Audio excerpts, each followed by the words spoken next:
Hello, hello, hello. Welcome to another Creatives on the Couch session. Creatives is the podcast for creative professionals everywhere. We're part of the Creatives Group, which is a private membership group for creative professionals in all creative industries. It's a safe space for them to come together, connect, learn and develop their creative businesses. So without further ado, let's crack on with our very special guest that we have for you today. Singer, songwriter, music producer, Arrun Harker. Welcome, Arrun. Hi, thanks very much for having me. We've worked with you before, we've met you before, and we've worked with you before. So Arrun wrote the music for our award-winning short film SCOOTCH, didn't he, Melanie? He did. And for those of you appalling people who haven't seen SCOOTCH yet, I know you're dying to, because you'll have seen all of my social media posts about the wonderfulness of SCOOTCH and all the thousands and millions of awards that we've won. We're going to just play you the trailer. So listen very carefully, because the music is Arrun's wonderful work. So if you haven't seen SCOOTCH yet, you don't know what you're missing.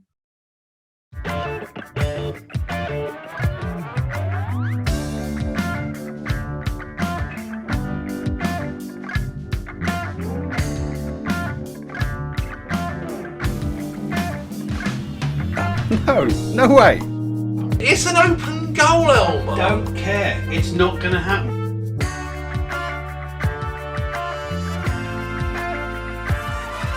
Almost foolproof, I would say. That doesn't make it Louis-proof, does it? Go! Let's go! Come on, get this, move! It'll never work.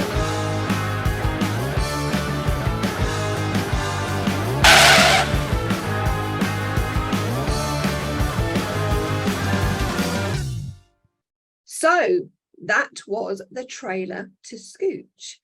Now, Arrun, when I first asked you to do the music for SCOOTCH, you hadn't done music for film before, had you? It was a bit of a challenge. How did you find creating a musical score for a film? Yeah, it's a good question, because I hadn't actually written for a brief before, so it was quite different in the sense that suddenly you're having to think about things from an audio-visual perspective rather than purely from the audio perspective. So, you know, you gave me a string of different scenes and bits of footage and all the rest of it and said, right, we need music that's going to sync up here. And then you've got to sort of, it's kind of like working within more rules, but those rules can actually force you to sort of be more creative, because you've got to find ways to make sure that everything lines up nicely. You know, there might be a moment where the camera perspex suddenly changes to a different part of the scene or a different point of view of a different character. And, you know, you might want to have some sort of impact sound or like a cymbal crash or a big drum hit or something happen at that exact moment. I think in SCOOTCH, there's a moment where one of the robbers puts up his hands when he's arrested by the police. And that seemed like the perfect moment to put like a sort of trombone sound just sort of pitching down, and it just added to like the comic value of it. It's brilliant. At the same time, you've got to kind of be more creative sometimes, which sounds a bit weird if you're sort of working within stricter rules, because if you've created a piece which is a certain beats per minute or a certain time signature, and you know that it kind of lines up quite nicely with some parts of the scene, but then, you know, without some drastic adaptation to that time signature or that speed, it doesn't then line up with another part of the scene, then you've got to sort of think, okay, well, what can I do here to kind of buy back another 3 seconds to allow to sort of preempt that change in scene? So I think there was a moment in the actual escape scene, the final proper heist, as it were. There's a sort of little passage of music for about 4 seconds where it's kind of just like a break, like a drum break that just sort of plays for a few seconds. And it's literally only there just to kind of buffer, give a bit of a space, so that when the scene then changes to them running through an alleyway, as they've now successfully escaped, that it actually fits with the visual. Otherwise, the whole thing just didn't work, and then you've got to start again. So exactly, and it does, and that was a learning curve from me. I mean, again, this is the film that I had produced and tying it all together so that it seemed completely seamless is quite difficult.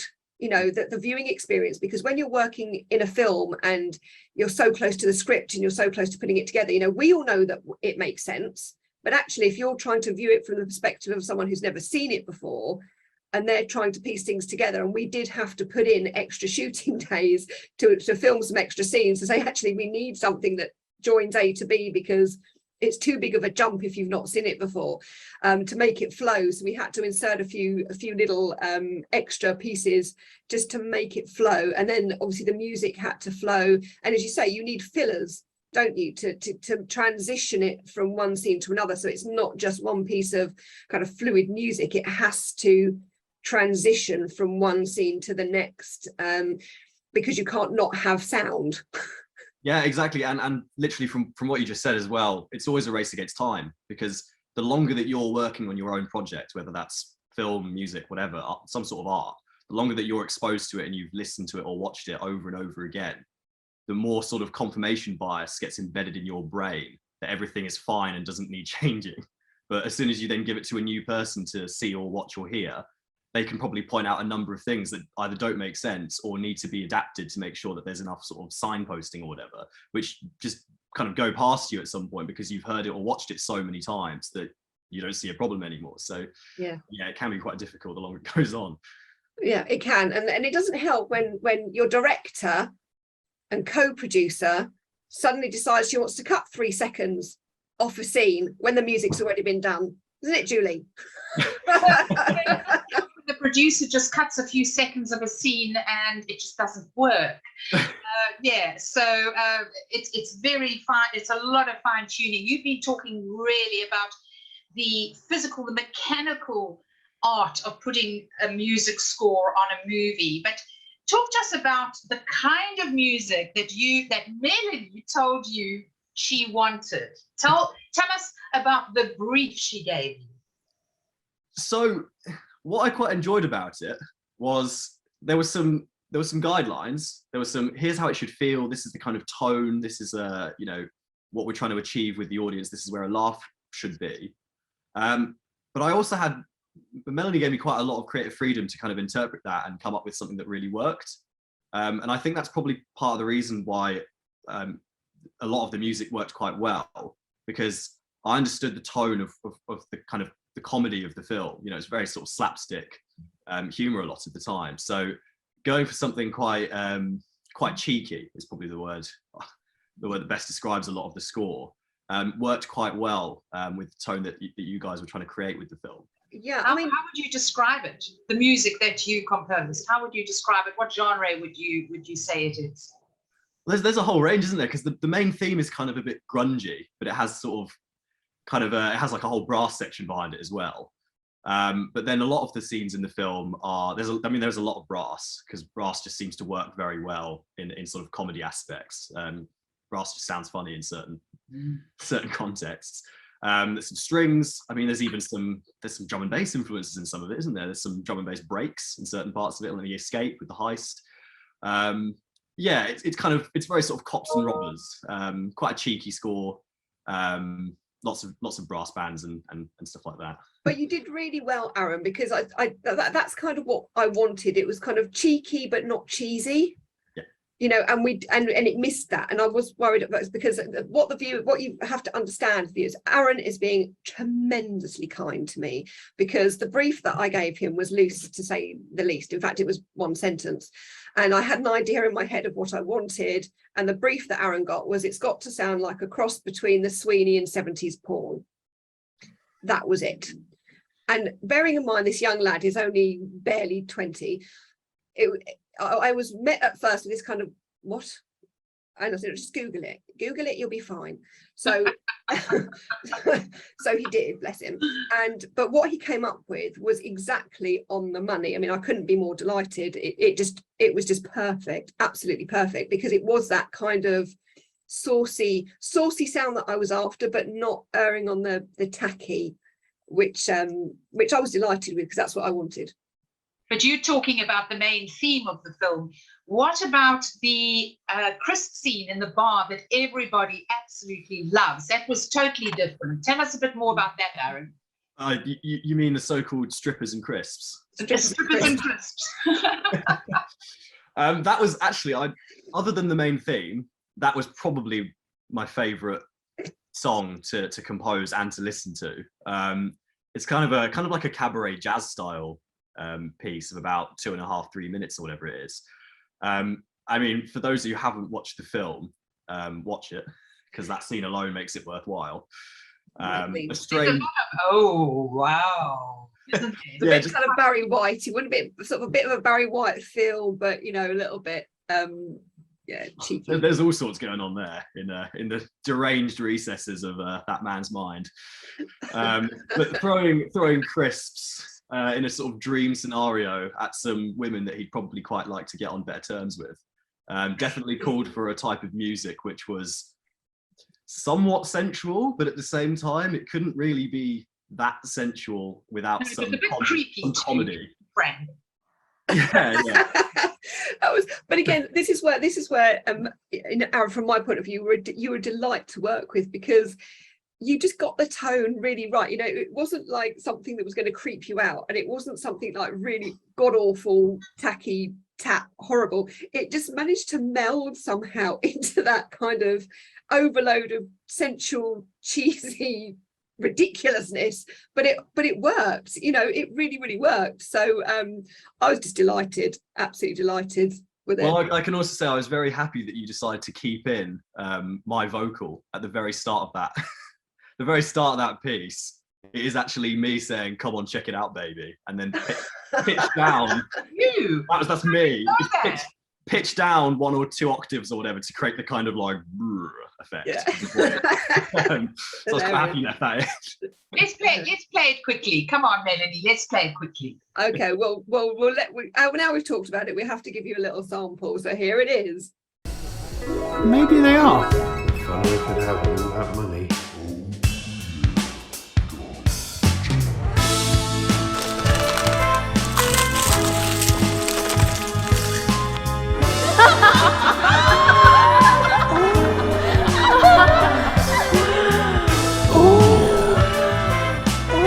You could have all the crisps. So there you have it, the pub scene, the famous pub scene from SCOOTCH. The last thing I'm going to talk about for the music creation for SCOOTCH, Arrun, was the jingle for our Grumpy Granny. Again, we have a key character who has a reoccurring appearance throughout the film, and I wanted her to have her own music, and I was inspired a little bit by the Lady Killers. And you know, this little old lady, and she comes on, and you know, every time you see her in the Lady Killers, you know, there's this very gentle sort of tinkle of music. You know, I want this woman to have her own music. Every time she comes into shop, she's got to have her own kind of theme tune. How difficult was that for you to create? Because I think I kept you up at nights a little bit with that, didn't I? Yeah, that was probably, I think that was the only one that required a kind of complete sort of start again from the initial idea. I probably tried to sort of go too close to that Lady Killers bit of music, and I came up with something that was also quite tinkly, and it was a little bit too kind of lullaby-like, if that's even a word, which it definitely isn't. But in the end, I think we had to just go straight back to the drawing board. It was just not going to work with the visual element.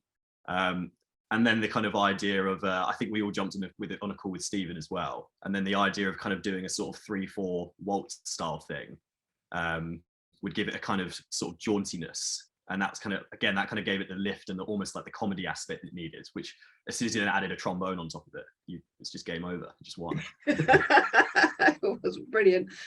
Again, see, we hope you're piquing your curiosity now. You've got to go watch the film. We'll give you a link to it later. But Arrun, you did an absolutely tremendous job on the film, and all of us that worked on it couldn't be more delighted, and you know, testament to your talents, because we wouldn't be winning the awards that we're winning if it hadn't all come together and worked really well. I'm still stunned, to be I can't believe how many it's won. It's brilliant. It just keeps more and more just keep piling up, don't they? But it certainly, the music certainly brings the whole thing together, so kudos to you. well, hopefully there'll be a Best Music Award at some point. But since then, you've ditched your job, haven't you? And you're now composing and producing music full time? Yes, I quit back in October, and I've gone sort of full time now as a starving penniless artist. So Join the club. So what was your job before you decided to launch into a creative career? Yeah, I was working at an AI like tech startup called Luminance. So it was basically artificial intelligence for lawyers, which sounds quite dry, but the actual technology itself was really interesting because it was a sort of industry leader in what it does. It's one of the sort of foremost companies in that area.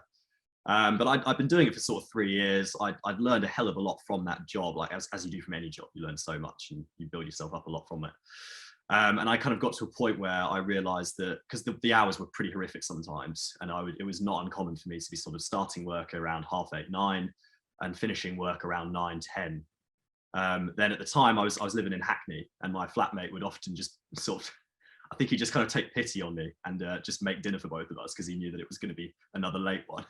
And it would be a case of like, right, so you finish work at 9, 10 o'clock, right, have a bit of dinner. It's now 11 o'clock. Most people are going to bed now. Right, now I need to get a couple of hours in on doing some music or creating something. And it just became it's just a bit unsustainable. It came to a point where I was a bit like, well, that's just distracting me all the time. So I'm 26 now. I've got to sort of make a decision as to whether I'm going to really go for broke on this and take a leap. Oh, so not 20 years old like Melanie thought. Yeah, well, Meant in the best possible way, darling. A great age, Arrun. yeah, she's just being kind about how youthful I look, clearly. Exactly. So what are you currently working on? Seeing as you're working full time now on your music. Yeah, so one thing that's going to be sort of coming about, or that I'm going to sort of finalize now in the next couple of days or so, is I've been working on a song called Not a Ride. Basically, it's going to be a song that I'm going to release on something like Just Giving. It's going to be purely for charity. There's going to be no sort of Spotify or YouTube or anything like that in terms of the point of it is to raise money for Ukrainian refugees. So it would sort of defeat the purpose to release it on a streaming platform because it kind of commodifies the release and they start getting all the money. So it's called Not a Ride because it's a quote from President Zelensky, who gave that brilliant repartee to NATO leaders who offered him evacuation. And he said, "I need ammunition, not a ride," which I thought was just such a good line. So that became the title of the song. And it's very different to the couple of singles that I've already put out. It's more of a folk song with some of the other influences that I tend to kind of bring in with kind of sampled drums and that sort of thing. But there's a huge sort of string section to it as well, accompanying it. It was a really difficult song to write because obviously the subject matter is so terse and so relevant and so horrific right now. I sort of said to myself at the start, if what comes out of this process is just very mediocre, then I'm just not going to release it because it's kind of insulting to put out something that's not your best work for something as important as this. In the end, over the last couple of months, I've sort of revisited it, redrafted it, refined it, all the rest of it, and now I'm really happy with it. So I'm going to be putting that out, and it will be on a kind of pay what you want sort of model, so people can donate whatever sort of quantity of money is okay for them, and hopefully make some money for people who really need it. So that's the plan. We'll put the link on in the body of this video. We'll put that link so people can go in and just click on it if they want to buy it and contribute. Absolutely, and I think that is a really, really marvelous thing, Arrun. I really do. And I think, this is where some of the creative industries really come into their own, creating, because Chris Miller, who owns the SCOOTCH Clubs, has done a couple of charity record releases as well, hasn't he? And it's just phenomenal what can be achieved, through the arts to make people feel good and do good. And people turn to the arts in times of trouble. They do. That's when you want to hear music. That's when you want to see a really funny film. You want something that's going to just take you away from your troubles a little bit. But I think we've got a little clip here of that new release, Arrun. So we're just going to play it now as a brilliant. sample just for our listeners, and then we'll put the links below for where you can download it.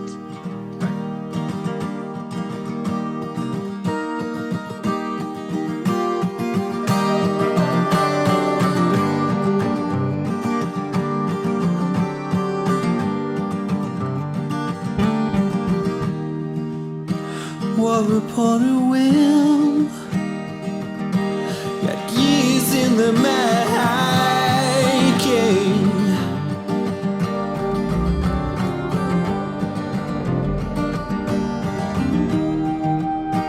and the price of blood's a grain of truth.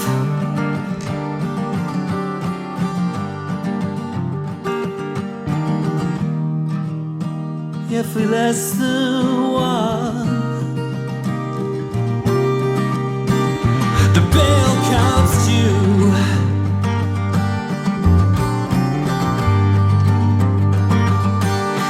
Bless the west from its peaceful topper, and engines humming. Paler comes with many men and many guns.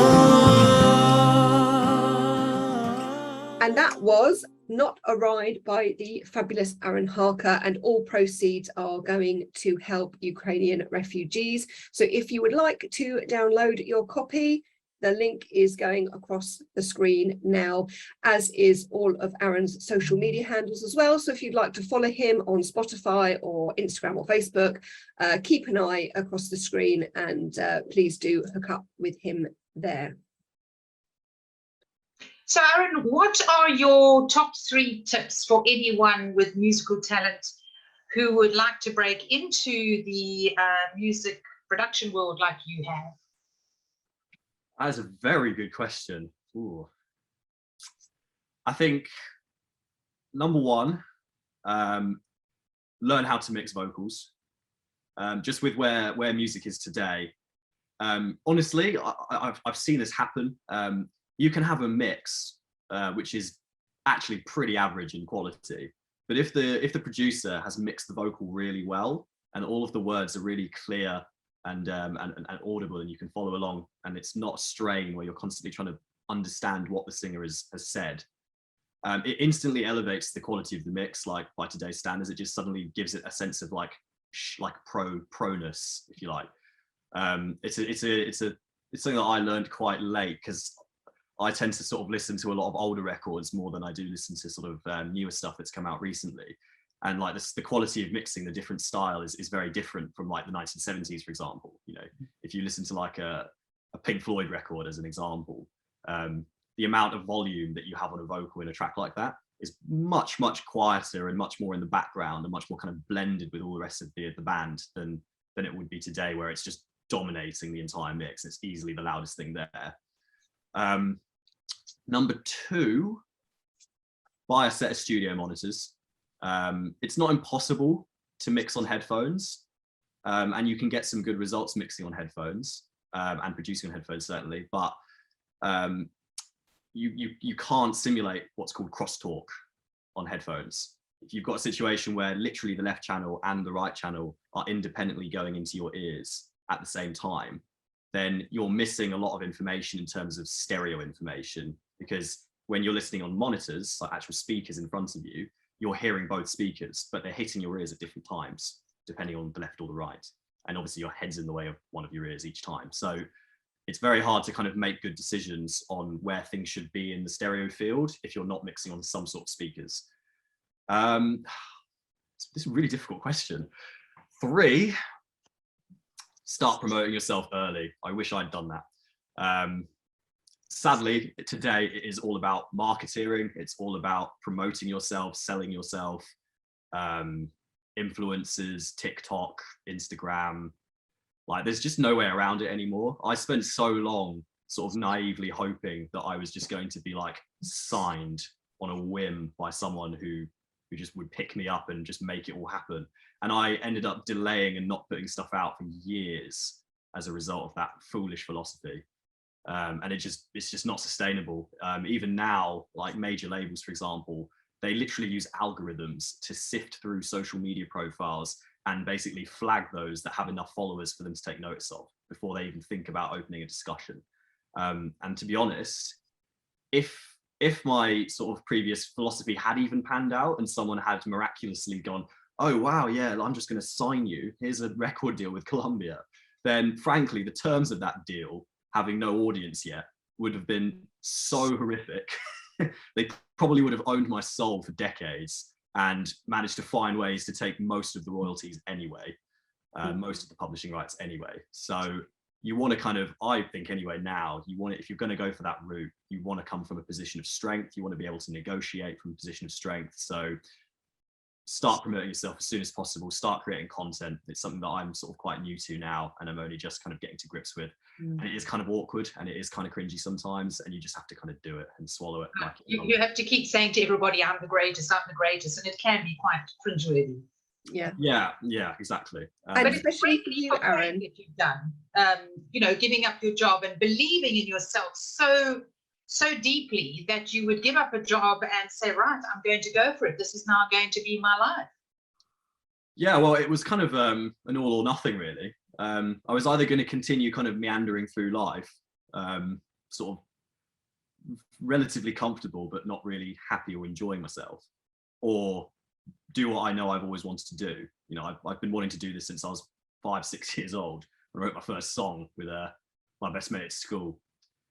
It was called Funky Town, which was suspicious because it had no funk elements to it whatsoever. But, yeah, like I've always wanted to do this. I've always known I always wanted to do this. I did a degree in law, and for a while I was going to go into practice doing that. But even then, I kind of had it sort of slightly on the back burner to an extent, because I was thinking, well, it'll only be a temporary thing, which is kind of why I ended up at Luminance, because it's a legal tech company, so it seemed like a good sort of middle way. But yeah, at some point, if you're gonna go for a career in the arts, then you've got to sort of believe in yourself to an extent and just go for it. Otherwise, you probably never will. Yeah, you do. You have to, and you have to have a fairly thick skin as well. And we talked to an actor last time, and he was telling us about dealing with rejection as well, because, you know, one thing that he said is you're going to hear no a lot, and you have to kind of have the toolkit in place to deal with that and keep going. And in today's world of social media, as we know, as small business owners, you do have to get yourself out there, and you do have to put the content, you know, content marketing is just king at the moment. And working with you, Arrun, the one tip that I would probably add on to your magnificent tips there is progress, not perfection.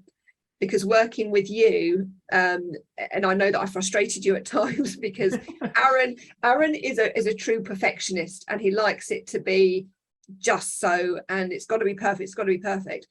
But with the timescales and things that we were working to, and because we did cut a bit here and I had to chop bits here and there and nearly give Arrun heart failure. So but you can't do that, because it just stopped. I don't care whether it just stops, and the scene stops, and I just got to stop there, and I can't bugger about with it anymore because it's done.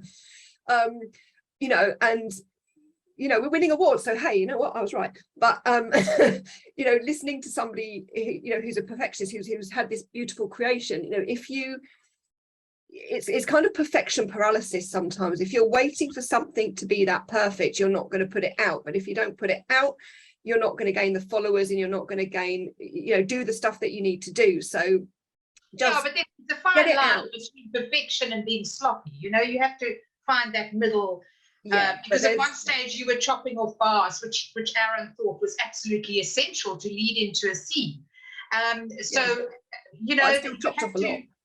You can understand somebody who's a perfectionist, because I'm a perfectionist as well, but also you've got to relax a bit, but not be too sloppy. Just throw it all together and go.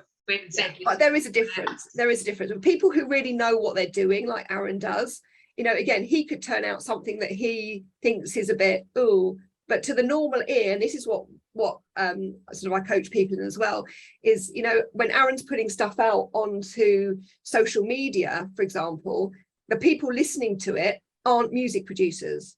The people who are your fans aren't listening to it with that professional ear. Now, okay, you're hoping that maybe somebody with that professional ear is going to pick you up and sign you, so you're still wanting to do it to the best of your ability. But to build your audience, most of us aren't going to be hearing those really, really subtle things that, you know, you've had to maybe not spend so much time on. And the same with some of the production stuff. It's kind of like if I waited till everything was spot on and perfect, you know, I wouldn't do half the stuff that I do. Yeah, you know, and actually, you've got to move forwards. You have. That's actually if I was going to give a fourth tip, which might actually be more important than the other three off the back of that, the tip would be just put music out, just start. Because I waited literally years. Like I put out my first single in 2020. I've been producing since I was like 14.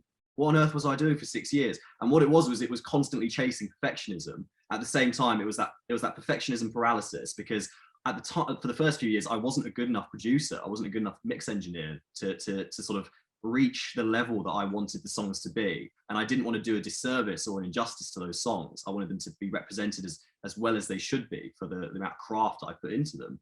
But that doesn't help. Like I've still got songs that I started 4 or 5 years ago that I spent months and months, or in some cases even over a year, like refining and changing and mixing, remixing, all that kind of stuff. And it just doesn't help. Like you've got to just start putting the content out. And as you put the content out, you learn so much with each release. And if you don't have that vital step, then you end up just delaying your progress, and it's for no real good reason. You've got to kind of keep a handle on like the anxiety of how people are going to receive it. Understand, like you just said, that most people who listen to it aren't going to be thinking, yeah, the snare's a bit quiet in the mix. They're probably they're not going to care. Like there's, to an extent, as you get better, then it almost becomes less of a problem, because as you become quicker and more efficient and you know exactly how to solve a problem as an engineer or whatever, or a producer, then you can start to, I don't want to advocate chasing that perfectionism too much, but you can to an extent chase that perfectionism because you know that you can get it done once you know what you're doing properly.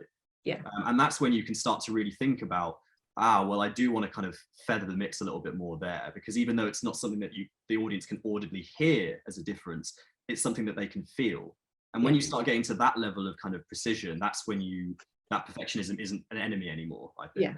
Yes, because you've gone through that learning curve, you know, and that's what I say, everybody has to start somewhere. So don't worry too much that it's not that great. It's your first thing, you know, your first thing. And it's the same with any small business owner out there, you know, and I'm sure anybody listening can relate, you know, small business owners, your first Facebook Live that you ever did, that you look back now and think, oh my God. And then the Facebook Lives that you do now, because you've done so many and you've got it off pat, you know what you're talking, you're very confident, you're taking questions, you're multitasking in it, all those kinds of stuff.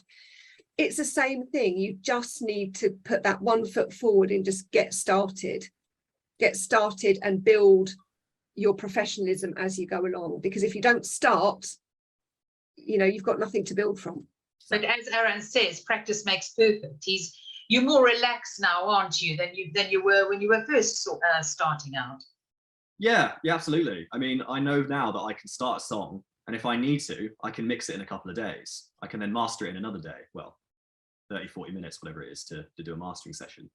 Back then, it was a case of taking weeks mixing, remixing, changing levels, having a load of knock-on effects because you changed a bunch of levels and then didn't realize that it had a load of other knock-on effects on other parts of the mix that you've now got to rebalance. And you end up just kind of infinitely chasing your tail, and that's just not helpful. Much better to just kind of have, it would be nice if everyone could just have someone that turns up at their door on like a certain deadline day and just takes it away from you. Whatever state it's in, they just confiscate it and tell you that you can't work on it anymore. Maybe someone should invent that. You need to have a melody constantly in your life. Exactly. Or just find a crazy lady who's doing a film and just say, right, I need this and I need it by then. You know, write me this song and I need it by the end of the week. Yeah. Right. We are running out of time. So we're going to finish off with our lovely values jam game. So I'm going to shuffle the cards and then I'm going to run my finger along the top of the cards, Arrun, and then when you say stop, I will pull a card and we will discuss what is on that card. So if I can make sure. Okay, so I'm just going to go backwards and forwards and you just say stop whenever you want to. Stop. Oh, this one here. Right. Oh, this is a really good one. Julie, we're getting all these fantastic cards that are so relevant to each discussion. It's quite insane. The card you picked is creativity. Right. Oh, wow. Yeah, I know. Isn't it amazing? Gosh. Okay, so Hasn't first, it been finance? what does creativity mean? What does it look, feel, and sound like to you? Well, look is difficult. Feel, I think, is finding unorthodox solutions to problems, is one way that I would look at it.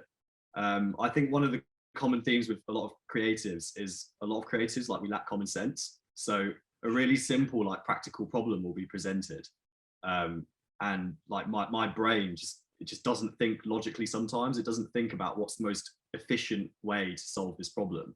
It starts thinking about something completely disconnected and abstract that just doesn't really have a lot of relevance to the problem. So it looks like a massive tangled ball of string, maybe colourful string. It's just pure chaos, yeah.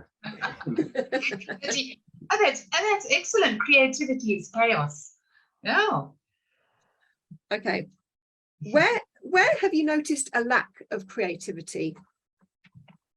Finance. I don't know. I've done quite some creative accounting in my time. Creative accounting. There's a fun term. Lovely way of getting around certain rules that's supposed to create a level playing field. When have you experienced creativity? Coming up with answers to these questions, probably. Certainly for Scooch. Songwriting is obviously an inherently creative process. Yeah. I think Scooch is a good example because it did stretch you, and I do apologise. How could you improve more creativity in the world, do you think? Definitely more help from government to support creative industries. I mean, I know that's a pretty fashionable point right now, particularly with the pandemic, but everything seems now to be completely focused towards economic growth and efficiency, which basically means almost to the extent of all else, promotion of wealth creating activities, which isn't in itself a bad thing. Like, encouraging people to do maths and computer science is a great thing. Like, we need more people who are doing stuff like that. At the same time, it shouldn't come at the expense of people who create literature and poetry and music and film and TV, because without those things, life just isn't really worth living, is it? It's just a very boring, grey, dreary existence. And at the moment, the balance isn't right because there are far too many creatives who are struggling to pay bills and eat, especially now with the kind of current crisis, cost of living crisis. It's just a deterrent to even try. And I sort of shudder to think how many millions of like amazing creative people who have fantastic ideas to do films or documentaries or albums or whatever it might be, who just never will because they haven't got enough financial incentive to start. Obviously it's the same with someone who wants to start a business. I mean, I think all of us here have got our own businesses.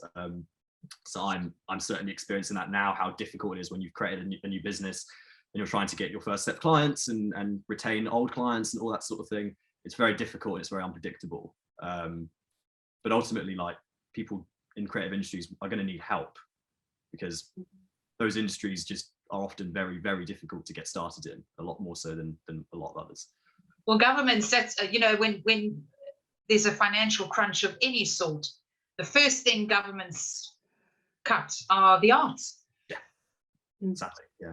And you're right. It gives us a world that is pretty dismal.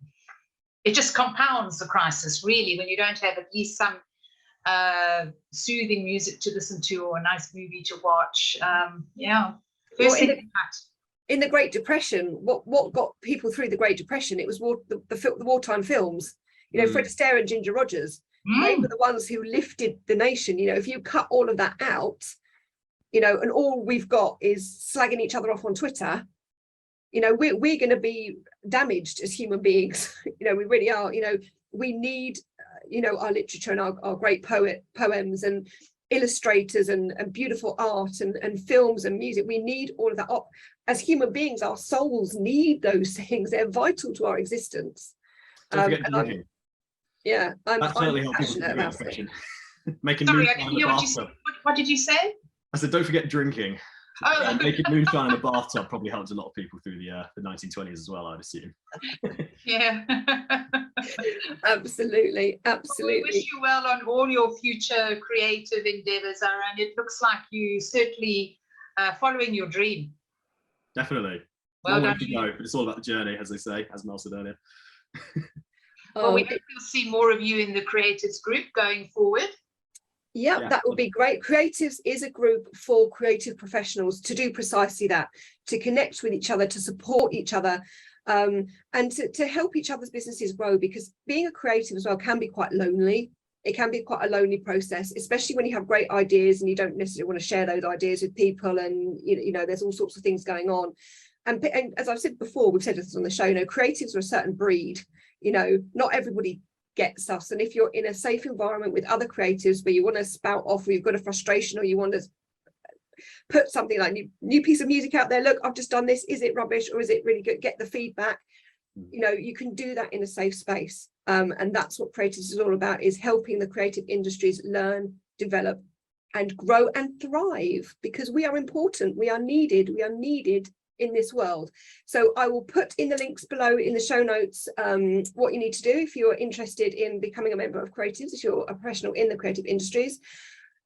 I'll also put all the links to Arrun's song, Not a Ride, so you can download that, and all of his social media links as well. And of course, after this, you are going to want to rush out straight away and go and download SCOOTCH. And you can do that by going to https / whatever it is, vimeo.com/on-demand/SCOOTCH. So go watch it now. You'll be thrilled and delighted that you did, and it will give you that much needed lift to start your day, because not only is it a wonderful piece of filming, it's got fantastic music as well.